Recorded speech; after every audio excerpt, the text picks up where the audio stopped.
توبة نصوحا عسى ربكم أن يكفر عنكم سيئاتكم ويدخلكم جنات تجري من تحتها الأنهار يوم لا يخزي الله النبي والذين آمنوا معه نورهم يسعى بين أيديهم وبأيمانهم يقولون ربنا أتمم لنا نورنا واغفر لنا إنك على كل شيء قدير. وقال عز وجل كما ورد في سورة النور وتوبوا إلى الله جميعا أيها المؤمنون لعلكم تفلحون. وقال جل وعلا كما ورد في سورة الزمر قل يا عبادي الذين أسرفوا على أنفسهم لا تقنطوا من رحمة الله إن الله يغفر الذنوب جميعا صدق الله العظيم.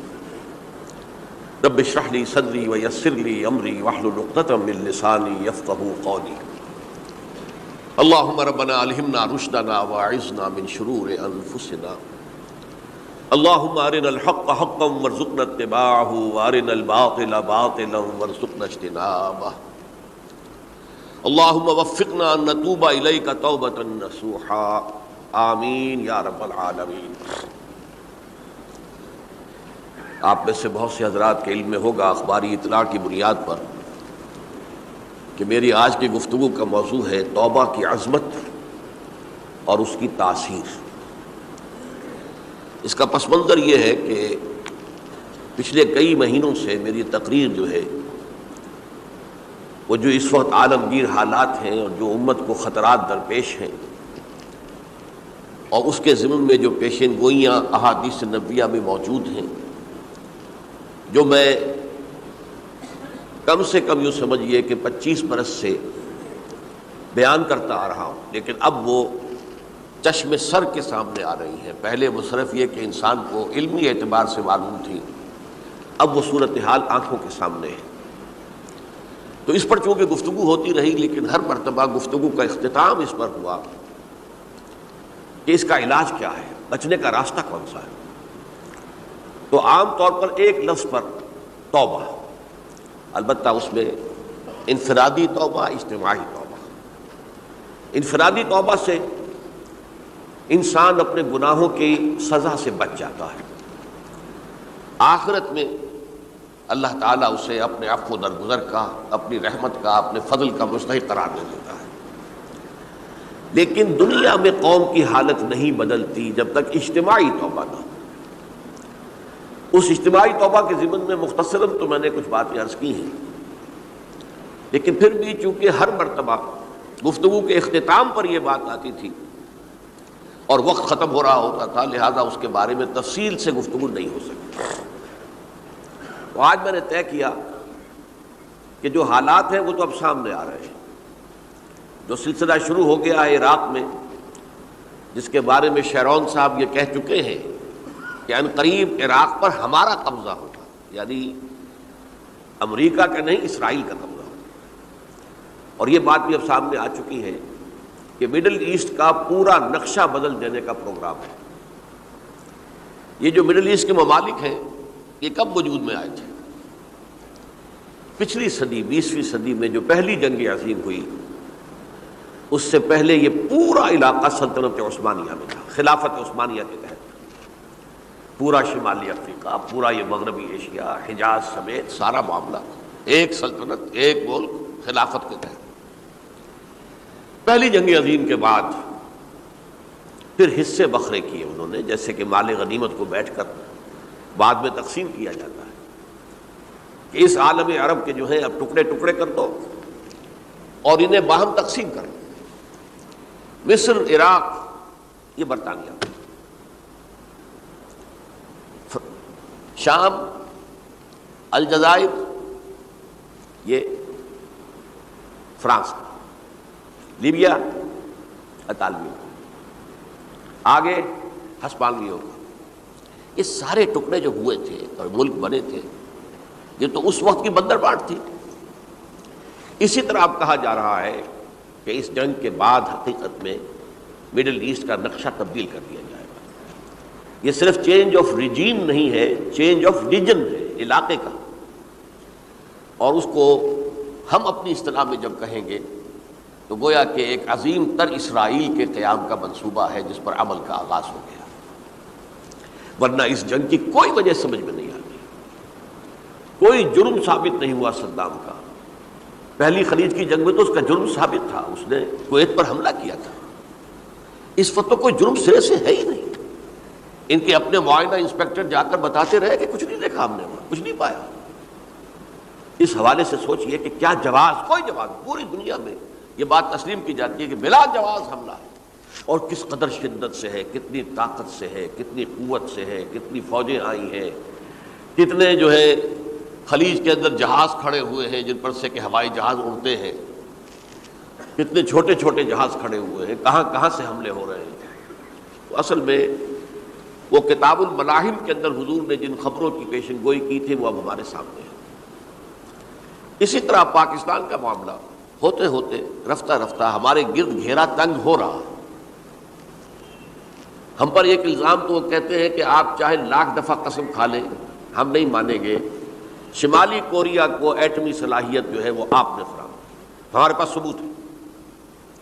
اس کے بدلے میں ان سے میزائل ٹیکنالوجی آپ نے لی ہے، ہمارے پاس ثبوت ہے. اور آپ کشمیر میں کراس بارڈر انفلٹریشن اور ٹیررزم کو روک نہیں سکے، آپ نے نہیں روکا ہے. اور یہ جو ہے اب فنڈامنٹلسٹ جو ہیں آپ کے ملک میں سر اٹھا رہے ہیں، 2 صوبوں میں ان کی حکومتیں بن گئی ہیں. اس سے تو اندیشہ ہے کہ کہیں ایٹمی صلاحیت جو ہے آپ کی وہ ان کے ہاتھ میں نہ چلی جائے، پھر تو وہ القاعدہ اور ٹیررسٹ کے حوالے پہنچ جائے.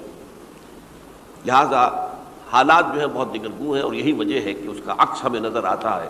بھارت کا جو طرز عمل ہے اس وقت، جس طرح تھریٹننگ انداز اس کا اس وقت ہے، اتنا اس سے پہلے کبھی نہیں تھا. وہ کہتے ہیں کہ جو اصول امریکہ نے اختیار کیا ہے کہ جس ملک سے مستقبل میں کوئی اندیشہ ہے اس پر پہلے سے حملہ کرنے کا حق حاصل ہے ہمیں. یہ نہیں کہ اس کا کوئی جرم ثابت ہو، ہمیں اندیشہ ہے لہذا ہمیں حملہ کرنے کا حق حاصل ہے. تو اسی طرح پھر ہمیں بھی پاکستان کے اوپر حملہ کرنے کا حق حاصل ہے. بہرحال میں ان میں اب زیادہ وقت صرف نہیں کرنا چاہتا. یہ چیزیں تو اب رائٹنگ آن دی وال کی حیثیت سے ہماری نگاہوں کے سامنے ہیں. آج میں چاہتا ہوں کہ اس توبہ کے موضوع پر کچھ عرض کروں، اور اس میں بھی ایک خاص بات جس کی طرف کہ میرا ذہن حال ہی میں منتقل ہوا ہے، وہ آج اس میں یوں سمجھیے کہ اضافی طور پر آپ کے سامنے رکھوں گا. دیکھیے، توبہ کے بارے میں قرآن مجید میں بے شمار آیات ہیں، اور توبہ جو ہے ہماری دینی تعلیمات کا ایک اہم ستون ہے. میں نے ابھی صرف 3 مقامات سے آیات آپ کو سنائی ہیں. یا ایھا الذین آمنوا توبوا الی اللہ توبۃ نصوحا، اہل ایمان اللہ کی جناب میں توبہ کرو خلوص کے ساتھ، اخلاص کے ساتھ. توبۃ النصوح، زبانی کلامی نہیں، توبہ کی تسبیح نہیں، بالفعل توبہ. عسیٰ ربکم ان یکفر عنکم سیئاتکم، امید ہے تمہارا رب تمہاری برائیوں کو تم سے دور کر دے گا. یہ توبہ کی تاثیر ہے. اگر آپ کے اخلاق اور کردار میں کوئی غلط شے شامل تھی، اللہ تعالیٰ آپ کے کردار کے دامن کو دھو دے گا. اور آپ کے اعمال نامے میں اگر دھبے لگے ہوئے تھے تو اللہ تعالیٰ ان دھبوں کو بھی دھو ڈالے گا. عسیٰ ربکم ان یکفر عنکم سیئاتکم ویدخلکم جنات تجری من تحتہا الانہار، اور تمہیں داخل کرے گا ان باغات میں جن کے دامن میں ندیاں بہتی ہوں. یوم لا یخزی اللہ النبی والذین آمنوا معہ، وہ دن جس دن اللہ تعالیٰ اپنے نبی کو رسوا نہیں کرے گا، معاذ اللہ ثم معاذ اللہ، اور نبی کے ساتھ ہی ان کو بھی کہ جو ان کے ساتھ ایمان لائے.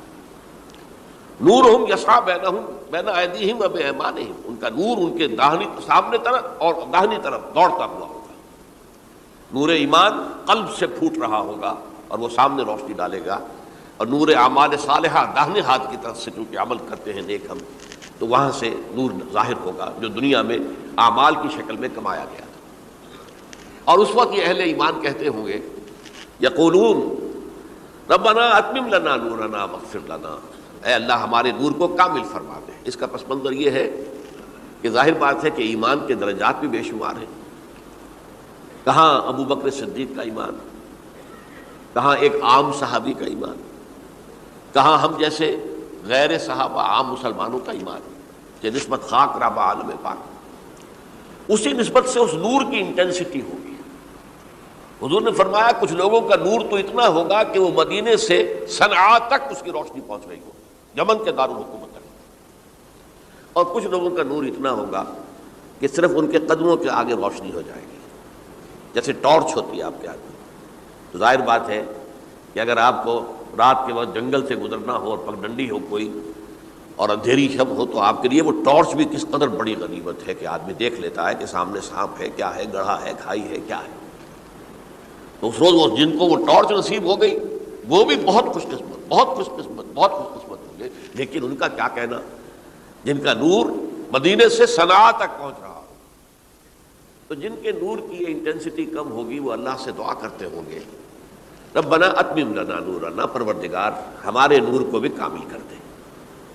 تو نے اپنے ان بندوں پر کتنا فضل کیا ہے، کتنا بڑا نور ان کو عطا کیا۔ اتمم لنا نورنا، ہمارا نور بھی اس کا اتمام فرما دے، تکمیل کر دے۔ واغفر لنا، اور یہ کیسے ہوگا؟ ایسے ہوگا کہ ہمارے گناہوں کی پردہ پوشی کر دے۔ گناہوں کی پردہ پوشی ہوگی تو پھر اس نور کی انٹینسٹی میں اضافہ ہو جائے۔ واغفر لنا انک علی کل شیء قدیر، یقیناً تو ہر شے پر قادر ہے۔ پھر میں نے آپ کو آیت سنائی سورہ نور کی، یہ آیت نمبر 31 بڑی طویل آیت ہے، اس کا آخری ٹکڑا ہے وَتُوبُوا إِلَى اللَّهِ جَمِيعًا أَيُّهَا الْمُؤْمِنُونَ لَعَلَّكُمْ تُفْلِحُونَ، اے ایمان والو اللہ کی جناب میں سب مل جل کر توبہ کرو تاکہ تم فلاح پاؤ۔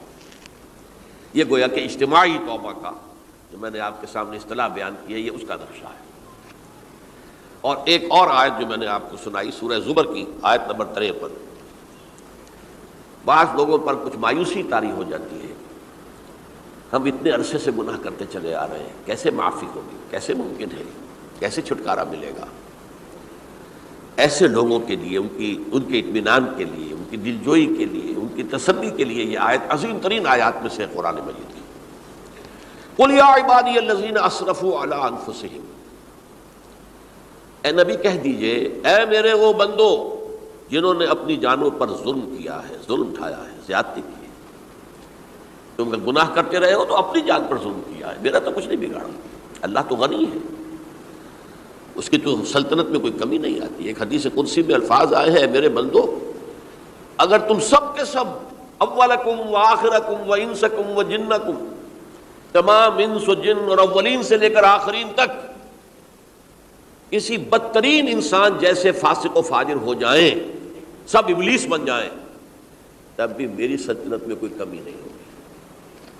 اور اگر تم سب کے سب اولین و آخرین اور انس اور جن سب مل کر جو متقی ترین انسان ہو سکتا ہے ویسے بن جاؤ، ابو بکر صدیق بن جاؤ، تب بھی میری سلطنت میں کوئی اضافہ نہیں ہوگا۔ تو اللہ تعالیٰ کا تو کچھ بگڑتا نہیں ہے، انسان گناہ کرتا ہے تو اپنا نقصان کرتا ہے۔ قل یا عبادی الذین اسرفوا علی انفسہم، کہہ دیجئے اے نبی اے میرے وہ بندو جنہوں نے اپنی جانوں پر ظلم کیا ہے، ستم کیا ہے، ظلم اٹھایا ہے، لا تقنطوا من رحمت اللہ۔ میں آج بعض حدیثیں اس موضوع پر آپ کو سناؤں گا، عجیب چشم کشا حدیثیں ہیں۔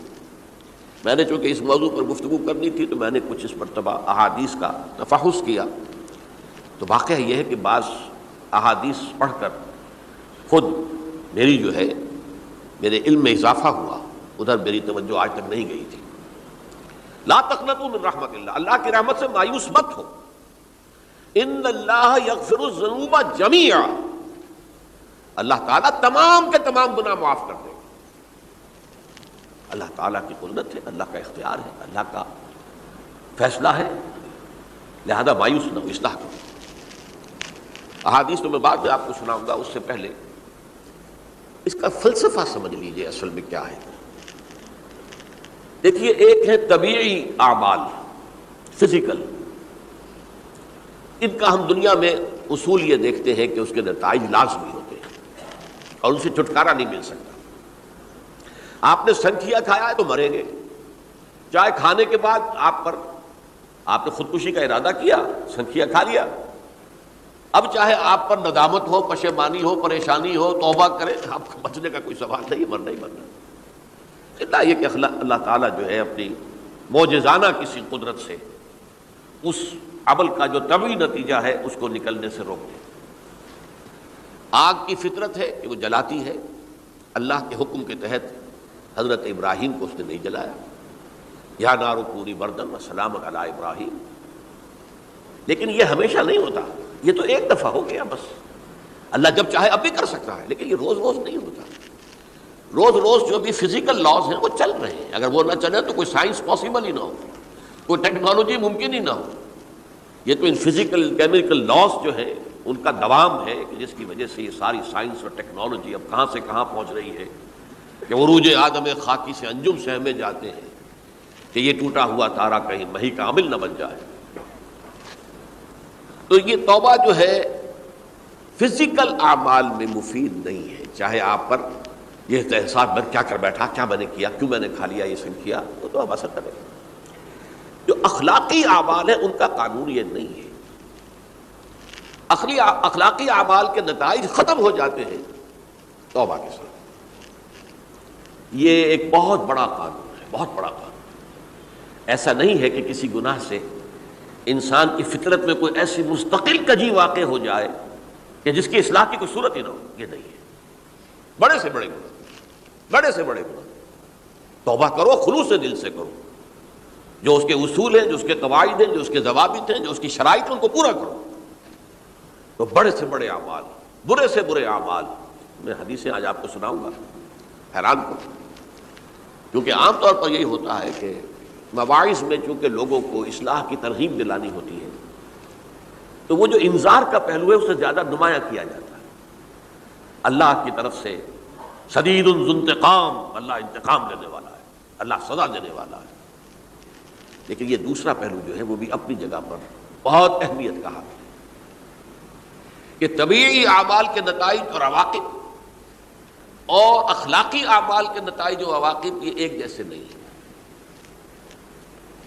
اب اس معاملے میں تاریخ مذاہب عالم میں جو بہت بڑی غلطی ہوئی، بہت بڑی غلطی ہوئی، بہت بڑی غلطی ہوئی. تورات میں حضرت آدم اور حوا علیہ السلام سے جو غلطی اور خطا ہو گئی تھی، آپ اندازہ کیجئے کیا مقام اللہ نے عطا کیا تھا. سارے فرشتوں کو ان کے سامنے سجدہ کروا دیا تھا اور ایک ہی حکم تو دیا تھا نا کہ اس درخت کے قریب نہ جانا.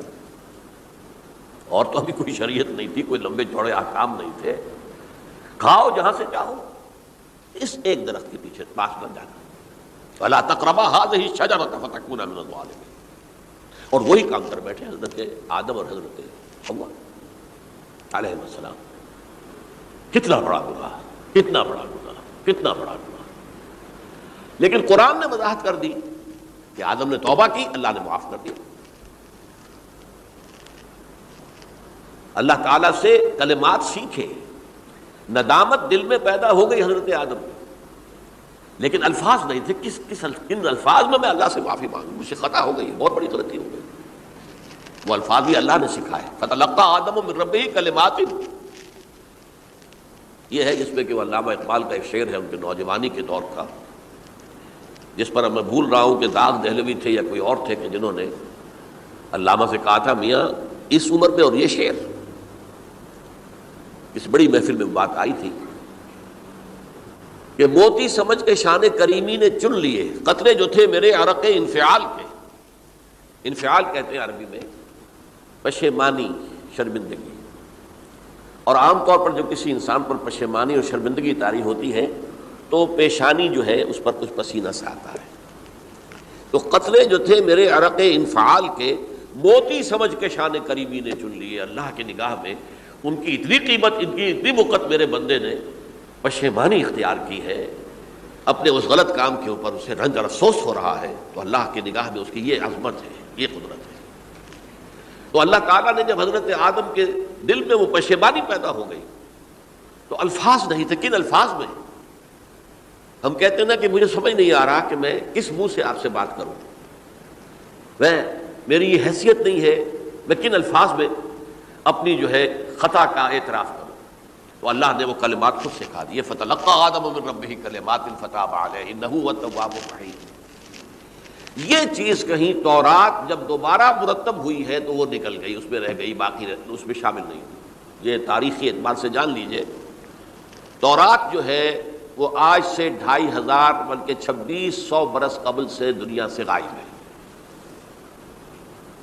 یہ تورات کا جو نسخہ تھا یروشلم میں 587 قبل مسیح میں جب نبوکدنضر نے، شاید آج کل آپ دیکھ رہے ہوں، یہ عراق کی جنگ میں عراق کے جو خاص ڈویژنز ہیں عراقیوں کے ریپبلکن گارڈز کے، ان میں سے ایک کا نام جو ہے وہ نبوکدنضر ڈویژن ہے، ایک کا حمورابی ڈویژن ہے۔ حمورابی جو ہے عراق کا بہت پرانا بادشاہ تھا، اور تاریخ انسانی میں سب سے پہلا قانون اس نے مرتب کیا تھا۔ حمورابی یہ بہت پرانی تہذیب ہے، دنیا کی غالباً سب سے زیادہ اینشنٹ تہذیب جو ہے وہ عراق کی ہے۔ حضرت ابراہیم یہیں پیدا ہوئے شہر عر میں۔ تو نبوکدنضر نے جب تباہ کیا تھا یروشلم کو، 6 لاکھ آدمیوں کو قتل کیا اور 6 لاکھ کو قیدی بنا کر لے گیا بیبیلونیا، بابل کا لفظ بھی آج کل آ رہا ہے۔ کسی زمانے میں وہ عظیم شہر تھا دنیا کا، اب وہ معمولی سا شہر رہ گیا ہے، نئے شہر بڑھ گئے۔ تو اس وقت سے اس نے جب یروشلم میں جو ہیکل سلیمانی حضرت سلیمان کی بنائی ہوئی مسجد تھی اس کو جب گرایا ہے، اس کے بعد سے وہیں پر وہ نسخہ رکھا ہوا تھا تورات کا، پھر دنیا میں وہ نسخہ اب نہیں ہے۔ یہودیوں کا کہنا ہے کہ موجود ہے مسجد اقصیٰ کے نیچے، وہ جب اس نے گرایا تھا تو جو نیچے تہخانے تھے وہ نہیں گرے تھے، وہ محفوظ رہتے، اوپر ملبہ آ گیا، اور وہیں پر وہ تورات اور وہ تابوت سکینہ جس میں حضرت موسیٰ کا عصا بھی رکھا ہوا ہے اور بہت سے وہ من اور سلوہ کے بھی کچھ نمونے رکھے ہوئے ہیں، وہ تابوت سکینہ اس کا قرآن مجید میں سورہ بقرہ میں ذکر ہے، وہ بھی موجود ہے، اور جو ربائی وہاں اس وقت تھے ان کے علماء، ان کی لاشیں بھی وہاں پڑی ہوئی ہیں۔ وہ جب ہم کھدائی کریں گے تو دنیا میں سامنے آ جائے گی۔ لیکن بہرحال اس وقت جو مجھے کہنا تھا وہ یہ کہ چونکہ اصل تورات اس وقت گم ہو گئی، 150 سال کے بعد اسے پھر یادداشتوں سے کچھ مرتب کیا گیا تو اس میں غلطیاں پیدا ہو گئی۔ اب انسانی یادداشت کا معاملہ آ گیا نا، انہی میں سے ایک بڑی غلطی یہ ہوئی، اومیشن یہ ہوئی کہ حضرت آدم نے جو توبہ کی اور اللہ نے قبول فرما لیا، اس کا ذکر اس میں نہیں ہے۔ اس سے نتیجہ عیسائیوں نے کیا اختیار کیا کہ وہ اوریجنل سن کہتے ہیں اسے، وہ جو ابتدائی گناہ تھا عظیم جو ہمارے جد امجد آدم سے سرزد ہوا تھا، اس گناہ کا اثر جو بھی بچہ نسل آدم میں پیدا ہوتا ہے وہ لے کر آتا ہے۔ یہ زمین و آسمان کا فرق ہے۔ اسلام کے نزدیک ہر بچہ جو پیدا ہوتا ہے وہ معصوم ہے، بلکہ مسلم ہے۔ کل مولود یولد علی الفطرہ، جو بھی بچہ پیدا ہوتا ہے وہ فطرت اسلام پر پیدا ہوتا ہے۔ فَأَبَوَاهُ يُهَوِّدَانِهِ أَوْ يُمَجِّسَانِهِ أَوْ يُنَصِّرَانِهِ، یہ تو والدین ہیں اس کے جو اس سے مجوسی یا عیسائی یا یہودی بنا لیتے ہیں، ورنہ وہ تو مسلمان ہوتا ہے، فطرت کی کلین سلیٹ لے کر آتا ہے۔ عیسائیت کہتی ہے ہر انسان جو پیدا ہوتا ہے بنیادی طور پر گناہ گار ہے، اپنے جد امجد کے گناہ کا بوجھ لے کر آ رہا ہے۔ اب اس کا علاج انہوں نے پھر کیا تجویز کیا، یہ ہے ایک غلطی پر دوسری غلطی اور دوسری پر تیسری غلطی۔ خشت اول چونے حد معمار کج، تاثریہ بھی رود دیوار کج۔ اب اللہ نے جب دیکھا اب تو ہر بندہ جو ہے آدم کی اولاد کا بنیادی طور پر پیدائشی طور پر گناہ گار ہے، تو اب کیا کیا جائے؟ تو اللہ نے اپنا اکلوتا بیٹا، صلبی بیٹا مسیح یسوع اسے زمین پر بھیجا۔ یہ الفاظ میرے ہیں کہ اسے قربانی کا بکرا بنا کر اور ان سب کی طرف سے قبول کر لیا، گناہ گاروں کی طرف سے، کہ ان کے گناہ کا کفارہ ہو جائے گا جو عیسیٰ کو مان لے۔ یہ عقیدہ ہے عیسائیت کا۔ جڑ کیا ہے کہ گناہ ہو گیا تو گناہ کا اثر تو رہے گا۔ قرآن یہ کہتا نہیں، اللہ دھو دیتا ہے، تمہاری سیرت و کردار کے اوپر بھی جو داغ ہیں دھل جائیں گے، اور تمہارے نامہ اعمال میں جو دھبے ہیں وہ بھی دھل جائیں گے۔ توبہ کرو، توبوا الی اللہ توبۃ نصوحا، کرو وہ توبہ کے جو بالکل خلوص دل کے ساتھ ہو۔ اب میں ذرا آپ کو کچھ احادیث سنانا چاہتا ہوں۔ ایک طرح کا یہ تبشیر کا پہلو ہے آج ہماری گفتگو میں کہ جو نمایاں ہوگا۔ یہ بعض احادیث تو چھوٹی چھوٹی ہیں اور یہ بہت مرتبہ میری گفتگو میں آ چکی ہیں، صرف اس وقت حوالہ دے کر گزر جاؤں گا۔ یہ ترمذی اور ابن ماجہ میں حضرت انس ابن مالک رضی اللہ تعالی عنہ سے روایت ہے، حضور نے فرمایا کل بنی آدم خطاؤون وخیر الخطائین التوابون، تمام بنی آدم خطا کار ہیں، خطا کار بھی نہیں، بہت خطا کار ہیں، بہت خطا کار ہیں، لیکن ان خطا کاروں میں بہتر لوگ وہ ہیں کہ جو خوب توبہ کرتے ہیں۔ غلطی ہو گئی توبہ کر لو۔ اور ایک اور حدیث میں آپ کو بتاؤں گا، یہ نہیں ہے کہ پھر کبھی وہ غلطی نہ ہو، اس وقت آپ یہ لگا لیں اپنے اوپر یہ کام میں نے نہیں کرنا، اور ایک دفعہ وہ کام چھوڑ دیں تو توبہ ہو گئی۔ پھر اگر کچھ عرصے کے بعد پھر کہیں آپ جذبات کی رو میں بہہ گئے، پھر کہیں کوئی برے اثرات جو ہے وہ پڑے، پھر غلطی، کوئی بات نہیں، پھر توبہ کرو، پھر ہو گیا پھر توبہ کرو۔ تواب اسی لیے کہا بار بار توبہ کرنے والے۔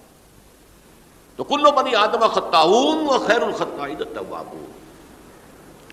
دوسری حدیث یہ بھی ابن ماجہ اور بہقی میں ہے، حضرت عبداللہ ابن مسعود رضی اللہ تعالی عنہ، التائب من الذنب کمن لا ذنب لہ،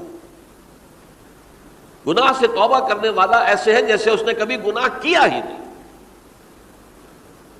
دھل جاتی ہے، تختی دھل گئی، بچے نے تختی لکھی تھی اس کو دھو دیا، ختم ہو گئی۔ ایک حدیث تو پڑھ کر میں بھی چونکا، یہ اصل میں اسلوب ہے بیان کا، بتانے کے لیے کہ تمہارے دلوں کے اندر مایوسی کا غلبہ نہ ہو جائے۔ مایوس اصل میں جو ہے مایوسی یہ ابلیسیت ہے، نوٹ کر لیجئے اس کو۔ مایوسی ابلیسیت کی کا عکس ہے۔ مبلس کہتے کسے؟ جو مایوس ہو گیا۔ ابلیس سب سے بڑھ کر مایوس جو ہے وہ ابلیس ہے۔ اسے معلوم میرا چھٹکارا تو نہیں ہے، لہذا میں جتنوں کو اپنے ساتھ لے کر جہنم میں جھونک دوں یہی میری کمائی ہے، میں نے تو بچنا نہیں۔ تو ابلیس کہتی ہے اس کو جو انتہائی مایوس، مبلس، جو رحمت خدا بندی سے مایوس ہو چکا۔ اب اس کو دور کرنے کے لیے حدیث سنیے، اور یہ حدیث مسلم شریف کی ہے، صحیحین کے اندر، حضرت ابو ہریرہ سے۔ حضور فرماتے ہیں والذی نفسی بیدہ، قسم ہے اس ذات کی جس کے ہاتھ میں میری جان ہے، لو لم تذنبوا، اگر تم لوگ گناہ نہ کرتے، لذهب اللہ بکم، تو اللہ تعالیٰ تمہیں لے جاتا کہیں اور، ولجاء بقوم یذنبون، اور پھر کسی ایسی مخلوق کو پیدا کرتا ہے جو گناہ کرتے، فیستغفروا اللہ، اور پھر وہ اللہ سے استغفار کرتے اور توبہ کرتے، فیغفر لہم، اور اللہ تعالیٰ انہیں معاف کر دیتا۔ تو میں نے عرض کیا کہ یہ بعض چیزیں ہوتی ہیں کہ جن کا واقع سے کوئی تعلق نہیں ہوتا، لیکن ایک زور بیان کے لیے، ایک بات کو ایمفیسائز کرنے کے لیے، جیسے قرآن مجید میں آتا ہے، اے نبی کہہ دو ان کان للرحمن ولد فانا اول العابدین، اگر اللہ کا کوئی بیٹا ہو تو میں سب سے پہلے میں اس کو پوجوں گا، جب میں اللہ کو پوجتا ہوں۔ اللہ کا اگر کوئی بیٹا ہوتا تو کیا میں اسے نہ پوچھتا؟ لیکن نہیں ہے۔ اب یہ نہیں ہے، نفی کے لیے زور دیا کہ اگر اللہ کا کوئی بیٹا ہوتا، لو کان للرحمن ولد فانا اول العابدین۔ اسی طرح یہ ہے کہ اگر انسان گناہ نہ کرتے اور گناہ کے بعد توبہ کر کے اللہ تعالیٰ کی شان غفاری کا ظہور نہ ہوتا، یہ بھی ایک عجیب فلسفے کی بات ہے، اللہ نے یہ کائنات کیوں پیدا کی؟ قرآن مجید میں اس کو براہ راست ایڈریس نہیں کیا گیا اس مسئلے کو، میرے علم کی حد تک۔ ہو سکتا ہے کہیں بہت خفی انداز میں ہو اور ابھی تک میری نگاہ سے بھی جو ہے وہ چھپا رہ گیا، ہو سکتا ہے قرآن مجید کے غامض نکات ایسے ہو سکتے ہیں۔ کوئی شخص، میں تو کہتا ہوں کہ اگر کوئی شخص کہتا ہے، میرے بارے میں ایک عالم دین نے کہہ دیا تھا کہ اسے قرآن پر بڑا عبور حاصل ہے، تو میں نے انہیں پیغام پہنچایا، جن صاحب نے مجھے ان کا یہ جملہ سنایا تھا کہ آپ نے قرآن کی توہین کی ہے، قرآن پر عبور کسی انسان کو نہیں ہو سکتا۔ عبور کا مفہوم کیا ہے؟ دریا کے دو کنارے ہیں، آپ اس کنارے سے اس کنارے چلے گئے تو آپ نے عبور کیا دریا۔ قرآن کے کنارے ہیں ہی نہیں، لا پیدا کنار۔ لہذا یہ کہہ دینا کسی کے بارے میں کہ قرآن مجید، اب انہوں نے تو ایک طرح سے میری تعریف کی تھی، میرے ایک ساتھی سے جملہ کہا تھا، ان کے وہ عزیز تھے، تو گویا کہ وہ جو میری تنظیم میں تھے ان کو خوش کرنے کے لیے کہہ دیا ہو، یا جو بھی ہو، ان کے دلی جذبات ہو سکتا ہے کہ میں نے کہا انہیں یہ میرا پیغام پہنچا دیجیے، آپ نے قرآن کی توہین کی ہے۔ قرآن پر عبور کسے ہو سکتا ہے؟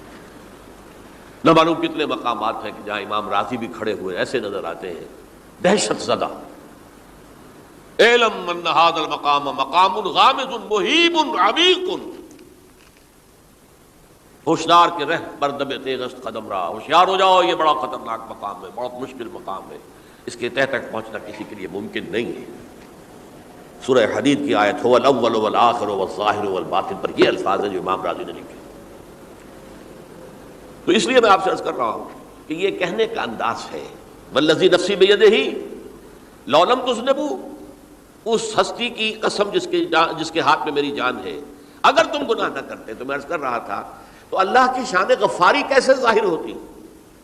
اللہ نے کائنات کیوں پیدا کی؟ کنت کنزا مخفیا فاحببت ان اعرف فخلقت الخلق۔ محدثین کرام اگرچہ اس حدیث کی سند کو پختہ نہیں مانتے، لیکن اکثر مفسرین نے اس کو تسلیم کیا ہے۔ علامہ آلوسی نے تسلیم کیا کہ میں ایک چھپے ہوئے خزانے کے مانند تھا۔ اب خزانہ کہیں پڑا ہے، اس کا کیا حاصل کیا ہے؟ وہ تو کہیں کھلے، کسی کے پاس جائے، کوئی اسے فائدہ اٹھائے تب تو کوئی فائدہ ہوا نا۔ تو کن تو کنزا مخفیا، میرے اندر طاقت تھی، قوت تھی، خلاقی تھی، میری شانیں ساری میرے اندر ہی اندر تھی نا۔ کن تو کنزا مخفیا فاحببت ان اعرف، تو میں نے یہ چاہا کہ مجھے پہچانا جائے۔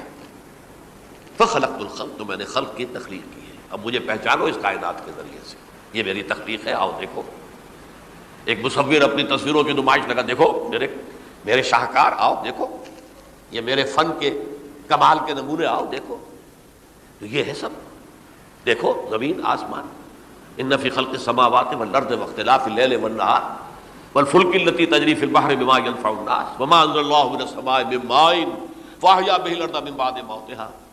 یہ ساری آیات ہیں، غور کرو۔ اور اسی لیے انسان کو پیدا کیا جس میں یہ فیکلٹی آف اپریسیشن، اللہ کے حسن و جمال و کمال کو پہچاننے کی صلاحیت ہے۔ ورنہ ظاہر بات ہے کہ یہ جمادات کیا پہچانیں گے اللہ کو، یہ پہاڑ کیا پہچانے گا اللہ کو؟ اللہ کو پہچاننے کی صلاحیت انسان میں ہے۔ تو یہ چونکہ ایک فلسفہ ہے باقاعدہ کہ اللہ نے تعالیٰ، اسی سے میں کہہ رہا ہوں اگر گناہ نہ ہوتا اور پھر توبہ نہ ہوتی اور میں اس کو معاف نہ کرتا تو میری شان غفاری کا ظہور کیسے ہوتا؟ میری شان ہے نا، غفار بھی ہوں، ستار بھی ہوں، اس کا ظہور کیسے ہوتا ہے؟ تو والذی نفسی بیدہ لو لم تذنبوا لذهب اللہ بکم ولجاء بقوم یذنبون فیستغفروا اللہ فیغفر لهم۔ اگر تم لوگ گناہ نہ کرتے تو اللہ تمہیں ختم کر کے کوئی اور ایسی مخلوق پیدا کرتا کہ جو گناہ کرے اور پھر وہ توبہ کرے اور اللہ اسے معاف کرے۔ اسی سے ملتی جلتی ایک حدیث ہے، یہ امام احمد اور امام بہقی لائے ہیں، اور اس کے راوی حضرت علی ہے رضی اللہ تعالی عنہ۔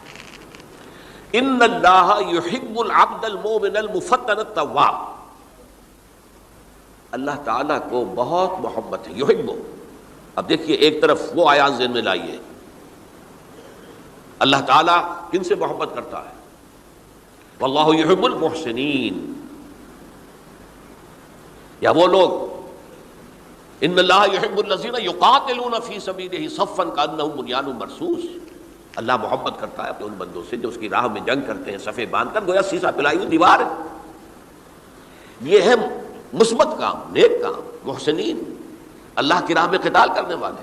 یہاں اس کے برعکس کہا جا رہا ہے ان اللہ یحب، اللہ تعالیٰ محبت کرتا ہے اپنے اس بندے سے، العبد المؤمن، جو مومن ہو۔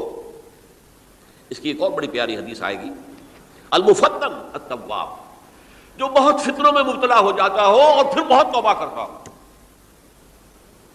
مفتن التواب، لیکن ساتھ ہی پلٹتا ہو، رجوع کرتا ہو، پھر اللہ کے حضور میں حاضر ہوتا ہو، پھر معافی مانگتا ہو۔ اللہ تعالیٰ کو اپنا ایسا بندہ بہت پسند ہے۔ اب میں کچھ اور حدیثیں آپ کو سنا رہا ہوں۔ توبہ کا دروازہ دو اعتبارات سے کہا گیا ہے کہ ایک وقت آنے پر بند ہو جاتا ہے۔ ایک حدیث کے تو الفاظ میں نوٹ کر کے نہیں لایا ہوں کہ اللہ تعالیٰ نے توبہ کا ایک دروازہ اتنا چوڑا کھلا رکھا ہوا ہے کہ جس کو عبور کرنا جو ہے وہ سال ہا سال میں ممکن ہو، اور یہ بند نہیں ہوتا جب تک کہ سورج مغرب سے طلوع نہ ہو جائے۔ یہ قیامت کی جو آخری، قریب قیامت کی جو آخری نشانیاں ہیں ان میں سے وہی حدیث میں آپ کو سنا رہا ہوں، عن ابی ہریرہ رضی اللہ تعالی عنہ، اور یہ مسلم شریف کی روایت ہے، من تاب قبل ان تطلع الشمس من مغربها تاب اللہ علیہ، سورج کے مغرب سے طلوع ہونے سے قبل تک جو لوگ توبہ کریں گے اللہ تعالیٰ ان کی توبہ قبول کر لے گا۔ البتہ جب وہ قیامت کی وہ نشانی ظاہر ہو جائے کہ سورج مغرب سے طلوع ہو رہا ہے، اب دروازہ توبہ کا بند ہے۔ اب اس کے بعد اگر توبہ کوئی کرتا ہے تو اللہ تعالیٰ اس کی توبہ کو قبول نہیں کرے گا۔ یہ تو اجتماعی سطح پر ہوئی، انفرادی سطح پر۔ عن عبداللہ ابن عمر رضی اللہ تعالی عنہما عن النبی صلی اللہ علیہ وسلم قال ان اللہ عز وجل یقبل توبۃ العبد ما لم یغرغر۔ یہ ترمذی میں ہے حضرت عبداللہ ابن عمر رضی اللہ تعالی عنہما سے کہ اللہ تعالیٰ اپنے بندے کی توبہ قبول کرتا ہے جب تک کہ وہ جسے ہم کہتے ہیں گھنگرو نہ بولنے لگے حلق کے اندر، جبکہ نزع عالم نزع ہو اور جان جو ہے وہ آ کر پھر یہاں اٹکتی ہے، تو اس وقت تک دروازہ کھلا ہے توبہ کا۔ لیکن جب یہ شکل ہو گئی تو دروازہ بند۔ یہ انفرادی سطح پر ہو گیا، جب آپ کے موت کے آثار اتنے واضح ہو گئے کہ اب جا رہے ہیں، اب توبہ کریں نہیں تو توبہ قبول نہیں ہوگی۔ اجتماعی سطح پر جب قیامت جو ہے اس کی وہ گھڑی آ گئی کہ سورج مغرب سے طلوع ہو گیا، اب توبہ کا دروازہ بند۔ ایک اور حدیث ہے جو میں نے بہت مرتبہ اس کا ترجمہ تو آپ کو بہت دفعہ سنایا ہے، آج میں چاہتا ہوں اس کو پورے متن کے ساتھ آپ کے سامنے رکھوں۔ یہ حضرت انس بن مالک رضی اللہ تعالیٰ عنہ سے مروی روایت ہے، جو حضور کے خادم خاص تھے، اور یہ متفق علیہ بھی ہے، یعنی بخاری میں بھی ہے، مسلم میں بھی ہے، لیکن تھوڑا سا فرق ہے الفاظ کا۔ تو جو مسلم شریف کی روایت ہے اس کے الفاظ کیا ہیں؟ للہ اشد فرحا بتوبۃ عبدہ حین یتوب الیہ۔ جان لو اللہ تعالیٰ کو زیادہ خوشی ہوتی ہے اپنے کسی گناہ گار بندے کی توبہ سے جبکہ وہ توبہ کرتا ہے۔ کس سے زیادہ ہوتی ہے؟ اب اس کی ایک تمثیل دی، من احدکم، ایک ایسے شخص سے بھی زیادہ بڑھ کر خوشی ہوتی ہے، کان علی راحلتہ بارض الفلات، کہ جو بہت ہی دور دراز کے اور سنسان علاقے میں سفر کر رہا تھا، فانتحرفت منہ، تو اس کی سواری جو ہے گم ہو گئی، وعلیہا طعامہ وشرابہ، اسی پر اس کا کھانا بھی تھا اور پانی بھی تھا، اونٹنی پر سفر کر رہا تھا، اسی پر ہوتا ہے راحلہ جو ہے راستے کا سامان۔ اچانک کہیں بیٹھا ہے تھوڑی دیر کے لیے سستانے کے لیے، کہیں اونگ آ گئی اور اونٹنی صاحبہ غائب ہو گئی۔ اب آنکھ کھلی اور اس نے دیکھا، فَأَيَّسَ مِنْهَا، تلاش کر کر کے مایوس ہو گیا، کہیں اونٹنی کا سراغ نہیں۔ اب ظاہر بات ہے کسی صحرا میں یہ کیفیت، اس کا مطلب کیا ہے؟ یقینی موت۔ فَأَتَىٰ شَجَرَةً فَاسْتَجَعَ فِي ظِلِّهَا وَقَدْ أَيَسَ مِنْ رَاحِلَتِهِ، تو وہ ایک درخت کے نیچے اس کے سائے میں آ کے لیٹ گیا، گویا کہ موت کی امید میں۔ فَبَيْنَهُمَا وَهُوَ كَذَلِكَ إِذْ هُوَ بِهَا قَائِمَةٌ عِندَهُ، اس کی کہیں دوبارہ آنکھ لگی ہے، جو کھولا تو دیکھتا ہے اونٹنی تو موجود ہے، کھڑی ہے، تو وہ فوراً اس کی وہ جو رسی ہے وہ پکڑتا ہے، فَأَخَذَ بِخِتَامِهَا ثُمَّ قَالَ مِنْ شِدَّةِ الْفَرْحِ، اب جو اسے مسرت ہوئی اس کا آپ اندازہ کر سکتے ہیں، ایک یقینی موت کا معاملہ آ چکا تھا، اور اچانک اللہ تعالیٰ نے وہ کھوئی ہوئی اونٹنی جو ہے وہ واپس دلا دی۔ تو وہ کہنا تو یہ چاہتا تھا، اللہ تو میرا رب ہے، میں تیرا بندہ ہوں، لیکن جسے ہم کہتے ہیں کہ خوشی کی انتہا فرط مسرت میں ایسی زبان لڑکھڑائی، اس نے کہا اللہم انت عبدی وانا ربک، اے اللہ تو میرا بندہ ہے، میں تیرا رب ہوں، یہ کہہ بیٹھا۔ تو یہ کیا ہے؟ فرط مسرت جسے آپ کہیں، خوشی کی انتہا، کہ جس میں انسان جو ہے اتنی بڑی خطا کر بیٹھتا ہے۔ اللہ کو اپنے کسی گناہ گار بندے کی توبہ سے اس سے بھی زیادہ خوشی ہو۔ اب ظاہر بات ہے کہ تماثیل کس لیے ہے؟ بعض لطائف، بعض حقائق اتنے لطیف ہوتے ہیں کہ ان کو بیان نہیں کیا جا سکتا بتمام و کمال، تو مثالوں کا سہارا لیتے ہیں۔ اللہ کو کتنی خوشی ہوتی کیا سمجھیں گے ہم؟ لہذا یہ مثال تو سمجھ میں آ گئی نا، کہ ایک لقودق صحرا میں انسان سفر کر رہا تھا، ایک ہی اونٹنی ہے، اسی پر اس کا پانی ہے، اسی پر اس کا کھانا ہے، تو کہیں ٹھہرا ہے تھوڑی دیر کے لیے اور اونٹنی غائب ہو گئی، اور اس کے بعد تلاش کر کے شمال مغرب جنوب ہر جگہ دیکھ لیا آپ نے، کہیں اونٹنی کا سراغ نہیں۔ اب موت کے انتظار میں لیٹ گیا کہ اچانک دیکھتا ہے کہ اونٹنی موجود ہے، تو وہ اس شدت فرح میں یہ کہہ بیٹھتا ہے اللہم انت عبدی وانا ربک انا للہ و انا الیہ راجعون۔ اب دیکھیے ایک حدیث وہ آ رہی ہے، اور اس کو یوں سمجھیے، اللہ تعالیٰ نے جو انسان پیدا کیے ہیں ان کے مزاج مختلف ہیں۔ ان میں کچھ لوگ ہوتے ہیں جو قوی ہوتے ہیں ارادے کے، جو فیصلہ کر لیا ڈٹ گئے، کچھ لوگوں میں وہ قوت ارادی اتنی مضبوط نہیں ہوتی، وہ ادھر ادھر سوچتے رہتے ہیں۔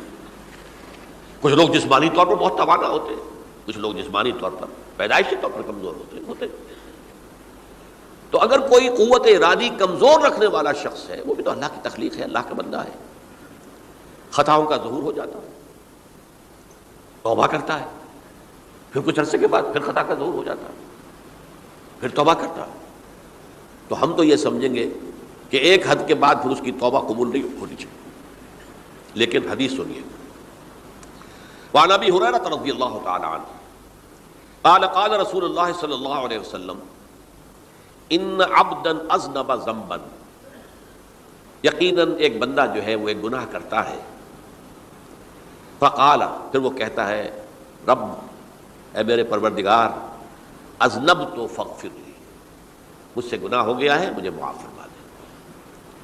فقال ربہ، تو پروردگار یہ کہتا ہے اعلم عبدی ان لہ ربا یغفر الذنب ویاخذ بہ، میرا یہ بندہ یہ جانتا ہے کہ اس کا ایک رب ہے جو گناہ معاف بھی کر سکتا ہے اور سزا دے بھی سکتا ہے۔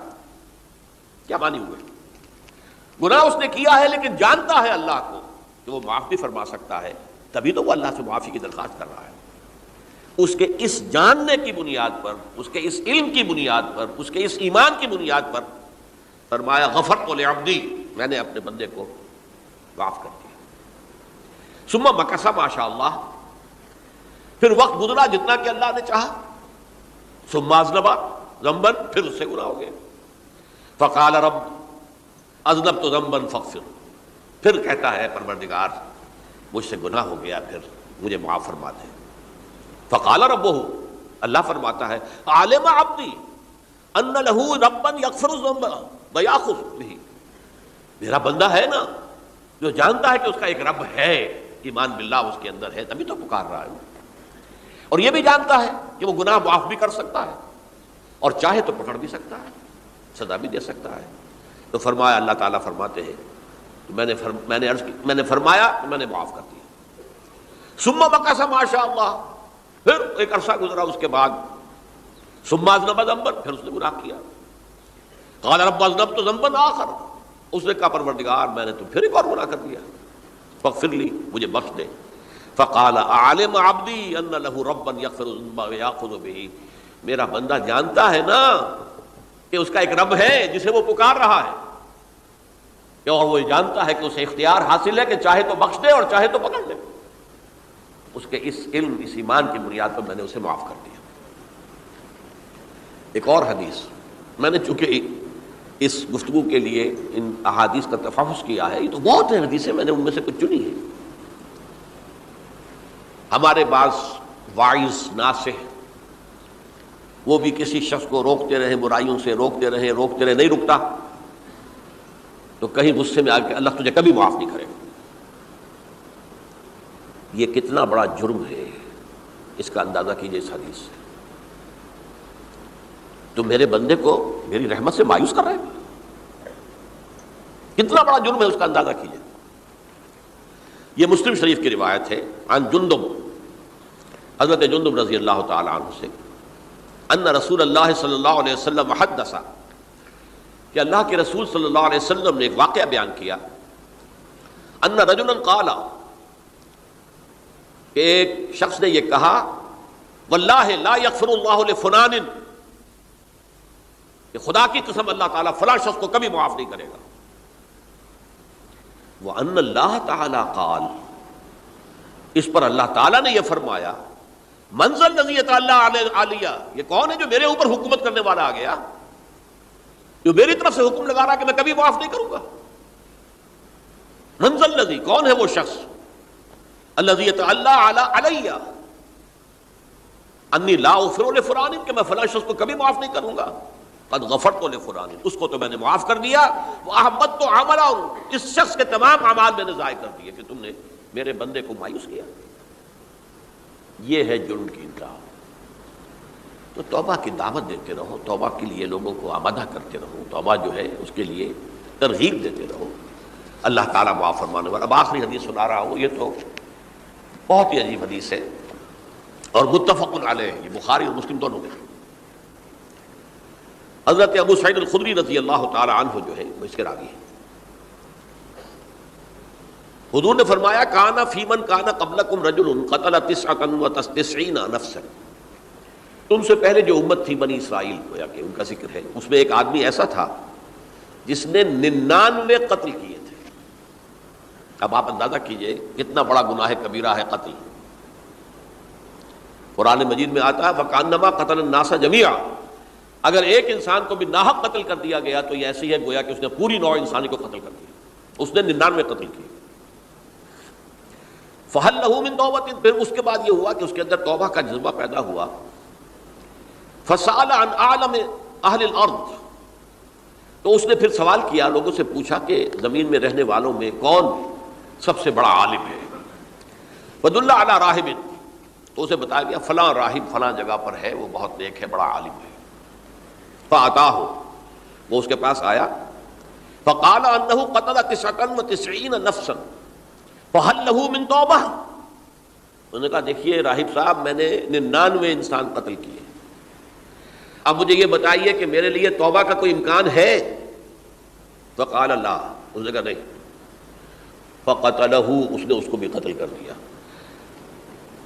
فکمل بہ 100، اپنی سینچری مکمل کر لی، مطلب 99 کے بعد ایک کی کسر تھی، اس کو بھی قتل کیا، 100 پورے کر لیے۔ ثم سأل عن عالم اہل الارض، پھر اس نے پوچھا کوئی اور، کوئی بڑے عالم انسان ہو۔ فدل علی رجل عالم، پھر اس کی رہنمائی کی گئی ایک بڑے عالم شخص کی طرف۔ فقال انہ قتل 100 نفس، تو اس نے وہاں جا کر کہا کہ میں 100 انسان ہلاک کر چکا ہوں، قتل کر چکا ہوں۔ فہل لہ من توبہ، میرے لیے توبہ کا کوئی امکان ہے؟ فقال نعم، اس نے کہا کیوں نہیں، 100 قتل کیے تب بھی کیا ہے، توبہ کا راستہ دروازہ کھلا ہوا ہے، ما لم یغرغر، جب تک کہ وہ گھنگرو نہیں بج رہا اس وقت تک تمہارے توبہ کا دروازہ کھلا ہوا ہے۔ فرمایا نعم، ومن یحول بینہ وبین التوبہ، تمہاری توبہ کے درمیان اور تمہارے درمیان کون حائل ہو سکتا ہے، توبہ کا دروازہ کھلا ہے۔ لیکن ساتھ ہی کہا انطلق الی ارض کذا و کذا، اب تم ایسے کرو جہاں تم رہتے ہو وہاں نہ جاؤ واپس، وہاں کا ماحول اچھا نہیں ہے، معاشرہ اچھا نہیں ہے، ہو سکتا ہے کہ تم توبہ پر قائم نہ رہ سکو، تم فلاں جگہ چلے جاؤ، وہاں اچھے لوگ آباد ہیں، ان میں جا کر رہو۔ فإن بها أناسا يعبدون اللہ تعالی، وہاں ایسے لوگ آباد ہیں جو اللہ کی بندگی کرتے ہیں۔ فاعبد اللہ معہم، تو تم ان کے ساتھ مل کر اللہ کی بندگی اور پرستش کرو۔ ولا ترجع الی ارضک، اپنی زمین کی طرف اپنے وطن میں واپس مت جاؤ۔ فإنها ارض سوء، وہ بری جگہ ہے۔ فانطلق، تو وہ چل پڑا، ہجرت کر رہا ہے، اس جگہ جا رہا ہے جہاں کا راہب نے بتایا تھا۔ حتی اذا نصف الطریق، جب آدھا راستہ اس نے پورا کر لیا، اتاہ الموت، موت آ گئی۔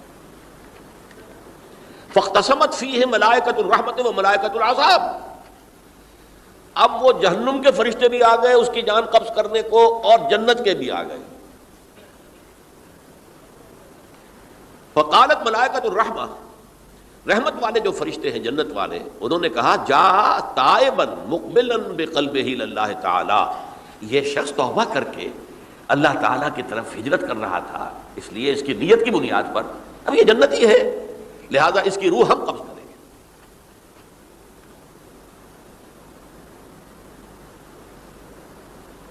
وقالت الملائکۃ العذاب، اور وہ جو عذاب والے فرشتے ہیں وہ کہیں گے انہ لم یعمل خیرا قط، اس نے توبہ کے بعد کوئی نیک عمل تو کیا ہی نہیں، تو کس بنیاد پر اس کو تم جنت میں لے جاؤ گے، اس کو تو دوزخ میں جانا چاہیے۔ فاتاہ ملک فی صورت آدمی، تو ان کے پاس اللہ نے ایک اور فرشتے کو بھیج دیا آدمی انسانی شکل کے اندر۔ فجعلوہ بینہم، تو ان فرشتوں نے کہا بھائی ہمارا فیصلہ کرا دو، اس کی روح ہم لینا چاہتے ہیں یا ہم لینا چاہتے ہیں، انہیں حکم بنا دیا۔ فقال قیسوا ما بین الارضین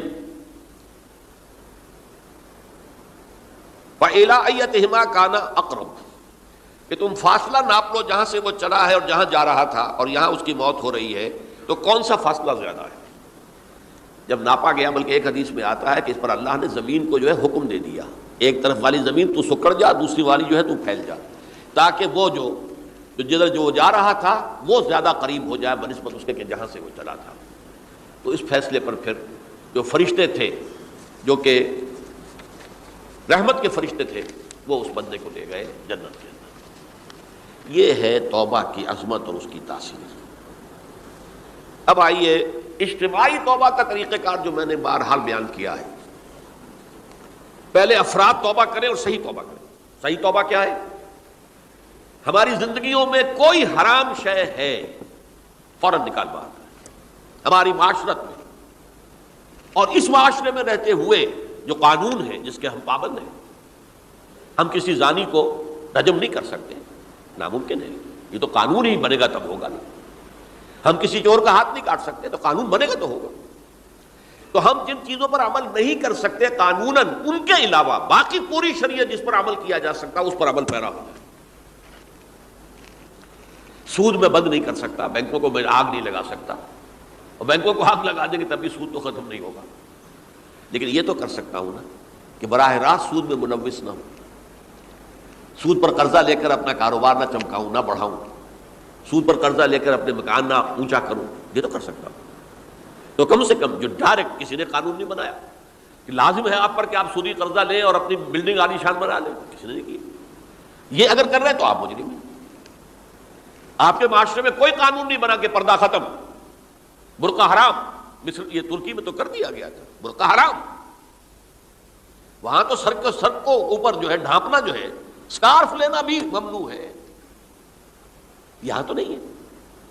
پھر یہاں جنہوں نے چھوڑا ہے مجرم خود ہے۔ یہاں تو اللہ کا شکر ہے کوئی ایسا مصطفیٰ کمال پیدا آج تک نہیں ہوا ہے کہ جس نے ان چیزوں کا حکم دیا۔ ہاں ترغیب ہے، ذرائع ابلاغ کے ذریعے سے، فحاشی ہے، عریانی ہے، لیکن چوز آپ خود کرتے ہیں، فیصلے کا اختیار آپ کا اپنا ہے۔ تو جن چیزوں کے اندر بھی گناہ سے بچنے کا امکان ہے اس کو عملاً ترک کیا جائے، اور نمبر 2 عزم مصمم کر لیا جائے کہ اللہ اب بقیہ زندگی جتنی بھی ہے اس میں اپنی توانائیاں، اپنی قوتیں، اپنی صلاحیتیں صرف کروں گا تیرے دین کی تبلیغ اور تیرے دین کے قائم کرنے کی جدوجہد۔ عزم مصمم۔ یہ لوگ اگر 14 کروڑ میں 14 لاکھ بھی ہو جائیں، بہرحال 2-4 کی توبہ کرنے سے ملک کی قسمت نہیں بدلتی۔ معتدل تعداد کے اندر جو ہے یہ لوگ اگر ایسے ہو جائیں، اور پھر یہ کہ وہ مل کر اگر زور لگائیں، تو واقعتاً اس ملک کے اندر شریعت اسلامی کا نفاذ ہو سکتا ہے، اللہ کا نظام قائم کیا جا سکتا ہے۔ یہ ملک بنایا اسی لیے گیا تھا۔ تو یہ توبہ کا جو ہے اجتماعی توبہ کا یہ پوری تفصیل تو میں بارہا بیان کر چکا ہوں۔ آج جو میں نے کہا تھا کہ ایک بات کی طرف میرا ذہن حالیہ منتقل ہوا ہے، اس سے پہلے نہیں ہوا۔ یہ توبہ کرنے والے لوگ جب تک 14 لاکھ نہیں ہیں، 1400 ہی ہوں، لیکن یہ اگر دعا کریں گے اللہ تعالیٰ کے خلوص کے ساتھ تو ان کی دعا قبول ہوگی۔ دعا بہت بڑی شے ہے، الدعاء مخ العبادہ۔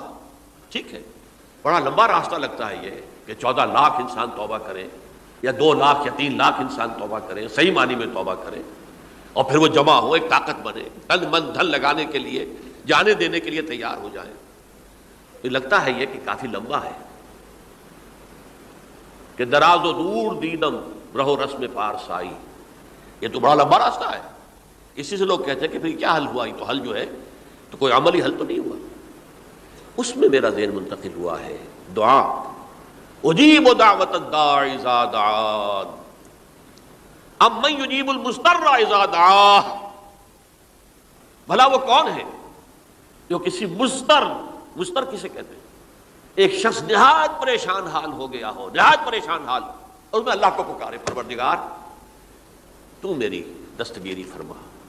اللہ کسی اور طرف مجھے کوئی توقع نہیں رہی، کوئی نہیں رہا جس سے مجھے کوئی امید۔ یہ مضطر اضطرار کی حالت میں آ کر جب بالکل بے چین ہو کر اللہ کو پکارتا ہے تو اللہ اس کی دعا قبول کرتا ہے۔ اور دعا کی حد یہاں تک بھی آتے ہیں الفاظ کہ لا یرد البلاء قضاء الا بالدعاء۔ تقدیر الہی کو بھی اس لیے 2 حصوں میں تقسیم کیا گیا، تقدیر مبرم، ایک تو اللہ کا وہ فیصلہ ہے جو ٹل نہیں سکتا کسی صورت میں، ایک تقدیر معلق ہوتی ہے تو صحیح اللہ کا فیصلہ لیکن اس میں تبدیلی ہو سکتی ہے۔ یہ جو تقدیر معلق ہوتی ہے اس میں دعا انتہائی مؤثر شے ہے، لا يرد البلاء الا لا يرد القضاء الا بالدعاء، قضا جو ہے وہ نہیں بدل سکتی سوائے دعا کے۔ اس دعا کی تو کم سے کم ہم منادی کریں، لیکن پہلے شرط وہی ہے، ورنہ وہ دعا نہیں ہے، ورنہ وہ توبہ نہیں ہے۔ توبہ صحیح ہو، حرام سے اپنے وجود کو، اپنے گھر کو پاک کریں، اس کے بغیر کچھ نہیں۔ اس کے بغیر تو جیسے کہ کہا گیا سورہ مائدہ میں، قُلْ يَا أَهْلَ الْكِتَابِ لَسْتُمْ عَلَىٰ شَيْءٍ حَتَّىٰ تُقِیمُوا التَّوْرَاةَ وَالْإِنجِیلَ، اے نبی ان سے کہہ دیجئے، اے اہل کتاب تمہاری کوئی حیثیت اللہ کی نگاہوں میں نہیں ہے، تمہاری کوئی دعا اللہ کے ہاں قابل پذیرائی نہیں ہے جب تک کہ تم تورات اور انجیل کو قائم نہیں کرتے۔ لہذا دعائیں تو نہ بنو۔ 30 لاکھ آدمی جو ہے حج کے موقع پر کیسی کیسی دعائیں مانگتے ہیں، کہاں جا رہی ہیں دعائیں، کہاں ہیں ان کی قبولیت کے آثار؟ توبہ صحیح ہو، اور توبہ کے بارے میں آج میں نے امکانی حد تک آپ کے سامنے آج ترغیب و تشویق کا پہلو رکھا ہے۔ مایوسی، اس کو کہا بھی جاتا ہے مایوسی کفر ہے، اور میں نے آپ سے کہا آج کہ لا تقنطوا من رحمت اللہ ان اللہ یغفر الذنوب جميعا، 99 قتل کیے ہوں، 100 قتل کیے ہوں، تب بھی توبہ کرو گے تو اللہ توبہ قبول فرمائے گا، اور کس شان کے ساتھ قبول فرمائے گا اس حدیث کے اندر آیا، متفق علیہ حدیث صحیح بخاری اور صحیح مسلم کے اندر ہے۔ تو اگر ہم اس توبہ کی منادی کریں نمبر 1، اور جو لوگ توبہ کریں صحیح معنی میں، ایک طرف تو وہ جد و جہد شروع کر دیں اللہ کے دین کے قائم کرنے کی جد و جہد، اس میں پیچھے نہ رہیں، لیکن اس اثناء میں جو دعائیں وہ کریں گے، اللہ تو نے یہ ملک ہمیں عطا کیا تھا، ہم نے اپنے زور بازو سے اسے نہیں حاصل کیا، یہ سلطنت خدا داد پاکستان ہے، اور اے اللہ اے خاصان رسول وقت دعا ہے، امت میں تیری آ کیا جب وقت پڑا ہے۔ میں اپنے احساسات جو ہیں آپ کے سامنے الفاظ میں بیان نہیں کر سکتا۔ یہ جب یروشلم کی تباہی ہوئی تھی جس کا میں نے ذکر کیا ہے، 6 لاکھ انسان قتل ہوئے تھے، اور 6 لاکھ کو نبوکدنضر جو تھا وہ ہانک کر بھیڑوں بکریوں کی طرح بیبیلونیا لے گیا تھا، اس سے پہلے کتنے ہی نبی اہل کتاب کے وہ کہتے رہے تھے کہ ہوش کرو، توبہ کر لو، بلکہ ایک جگہ کے الفاظ یہ ہیں، درخت کی جڑ پر کلہاڑا رکھا جا چکا ہے، اب بھی ہوش میں آ جاؤ۔ ہوش میں نہیں آئے، دنیا پرستی جو بھی ان کے نفس پرستی جو بھی ان کے اوپر مسلط ہو چکی تھی، اس نے انہیں توبہ نہیں کرنے دی، تباہی و بربادی ہو گئی۔ آج ہماری نگاہوں کے سامنے عراق کے ساتھ کیا ہو رہا ہے، بغیر اس کے کہ کوئی جرم ہوتا، بغیر اس کے ہم تو بڑے بڑے جرم کر چکے ہیں ان کی نگاہ میں۔ نان پرولیفریشن ٹریٹی جو ہے اس کے خلاف ہمارا عمل جا رہا ہے، پوری دنیا کے اندر ان کا کہ ہم اس کو ایٹمی صلاحیت کو نہیں پھیلنے دیں گے۔ وہ ایک خاص وقت میں افغانستان میں انہیں ہماری ضرورت تھی، اپنے اصل دشمن USSR اپنے مقابل کی طاقت کو ختم کرنے کے لیے، اس وقت انہوں نے اپنا منہ جو ہے پھیر لیا تھا، نہیں دیکھا تھا، اور ہمارے ہاں اللہ کی یہ رحمت آ گئی کہ ایٹمک صلاحیت بھی حاصل ہوئی، اور پوری دنیا میں شاہ عبداللہ نے کہا تھا، پرنس عبداللہ نے، کہ یہ آپ کا نہیں ہے، یہ جو نواز شریف صاحب سے جب اس کا ہم نے دھماکہ کیا ہے، یہ بم آپ کا نہیں ہے، یہ پوری امت مسلمہ کا بم ہے۔ کیسے یہ برداشت کر سکتے ہیں یہودی اور یہودیوں کے اعلی کار عیسائی، خاص طور پر Protestants, west white Anglo Saxon Protestants? ناممکن۔ تو سمجھ لیجئے کہ پاکستان کی جڑوں پر بھی تیشہ رکھا جا چکا، یہ میرے احساسات کی اس سے کم میں تعبیر ہو نہیں سکتی، لیکن اب بھی امکان ہے، اب بھی امکان ہے، اب بھی امکان ہے۔ توبہ کرو، توبہ کراؤ، مل جل کر طاقت بنو، کوشش کرو کہ یہاں اسلام کا نظام آ جائے، اور اس اثناء میں بھی دعا کرو اللہ تعالیٰ سے کہ اللہ ہمیں مہلت عطا فرما دے، ہمیں کچھ اور مہلت عطا